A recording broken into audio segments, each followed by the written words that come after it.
तो हमारे शिव भक्त, ये कहानी शिव पुराण की एक और कहानी है। भगवान शंकर के पूर्ण रूप काल भैरव की कहानी है। इसे पूरा सुने बिना मत जान दोस्तों।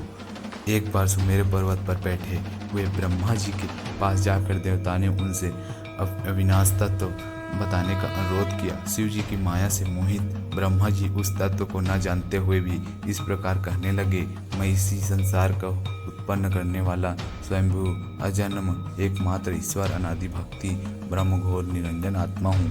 मैं ही प्रवृत्ति उन निर्वृत्ति का मूल आधार सर्वलीन पूर्ण ब्रह्म हूँ। ब्रह्मा जी ऐसे कि मुनि मंडली में विद्यमान विष्णु कीजिए उन्हें समझाते हुए कहा कि मेरी आज्ञा से तो तुम सृष्टि के रचयिता बने हो, मेरा अनादर करके तुम अपने प्रभुत्व की बात कैसे कर रहे हो। इस प्रकार ब्रह्मा और विष्णु अपना अपना प्रभुत्व स्थापित करने लगे और अपने पक्ष के समर्थन में शस्त्र वाक्य उद्घाटन लगे। अंत वेदों में पूछने का निर्णय हुआ तो स्वरूप धारण करके आए चारों वेदों में क्रमशः अपना मत इस प्रकार दिया। ऋग्वेद, जिसके भीतर समस्त भूत निहित है तथा जिससे सब कुछ प्रवृत्त होता है और जिसे परमात्मा कहा जाता है, वहाँ एक रुद्र रूप ही है। यजुर्वेद, जिसके द्वारा हम वेद भी प्रमाणित होते हैं तथा ईश्वर के संपूर्ण यज्ञों तथा योग भजन के किया जाता है, सबका श्रेष्ठ वह एक शिव ही है। सामदेव, जो समस्त संसारी जनों को परमात्मा है, जिसे योगी न जन ढूंढते हैं और जिसकी भांति सारा संसार प्रकाशित होता है, वे एक त्रयंबक शिव जी ही है। अर्थवेद, जिसकी भक्ति साक्षात्ता होता है और जो सब याद दुख अनादि ब्रह्मा है, वे केवल एक शंकर जी ही है। विष्णु ने वेदों के इस कथन को प्रताप बताते हुए नित्य सेवा से रमण करने लगे। दिग्वंडन प्रतिभा धूड़ी दूसरी प्रेमनाथ को बेटा धारी सर्ववेष्टि विपनवाही निसंग शिव जी को पर ब्रह्म मानने से इनकार कर दिया।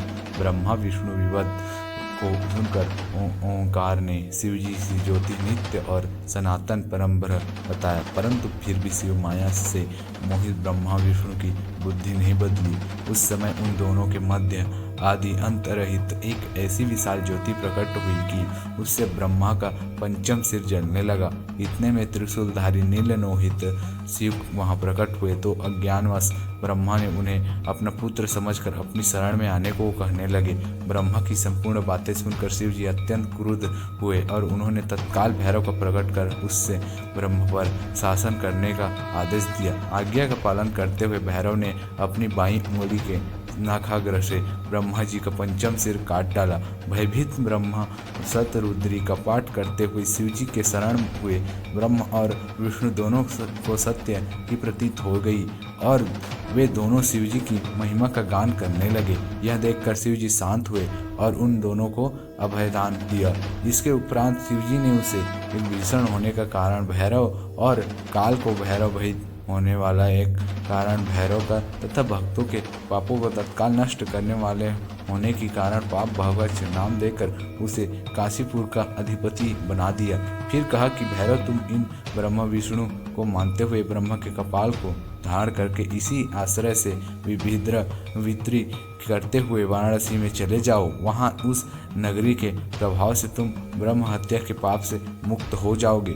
शिव जी की आज्ञा से भैरव जी हाथ में कपाल लेकर जो ही काशी की ओर चले, ब्रह्म हत्या उनके पीछे पीछे चली गई।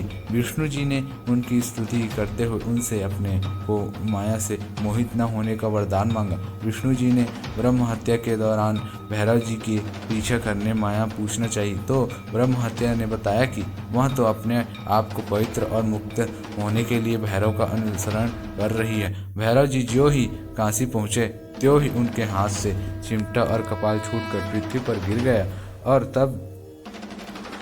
तब से उस स्थान का नाम कपाल मोर्च तीर्थ पड़ गया। इस तीर्थ में जाकर संविधि पिंडदान और देव प्रीत तर्पण करने से मनुष्य ब्रह्म हत्या के पाप से निवृत्त हो जाता है।